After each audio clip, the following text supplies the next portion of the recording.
కలబంద కలిమినిస్తుందండి, చక్కగా పెట్టుకోవచ్చు. అది శాస్త్రపరంగా మనకి ముగ్గురమ్మలు కూడా ఉంటారు కాబట్టి శుభ్రంగా పెట్టుకోవచ్చు. కలిమి అంటే డబ్బు కదా, మనకి డబ్బు ఎవరికి వచ్చేది? ధనం మూలం ఇదం జగత్.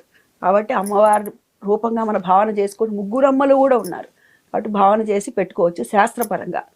ఇక మనకి ఇక లోపల చూస్తే ఇంకా విజ్ఞాన శాస్త్రంగు శాస్త్రము రెండు పక్క పక్కన జోడించినట్టయితే ఆరోగ్యానికి కూడాను ఇది గ్యాస్ లాంటి సమస్యలు ఏవైతే ఉంటాయో వాటిని అన్నింటిని కూడా లోపల ఉన్నటువంటి గుజ్జు పోగొడుతుంది.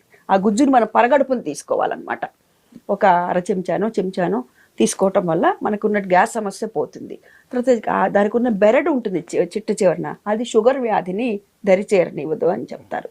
తర్వాత దృష్టి దోషాలు, కన్ను దృష్టి దోషాలు ఇటువంటి ఉంటే కూడాను నెగటివ్ ఎనర్జీస్ అది మనకు ఉన్నటువంటిది అంతా కూడా లాగేస్తుంది అనమాట. కాబట్టి కలబంద వల్ల మనకి అనేక ఉపయోగాలు ఉన్నాయండి. సౌందర్య సాధనకు కూడా వాడతారు ఇవాళ.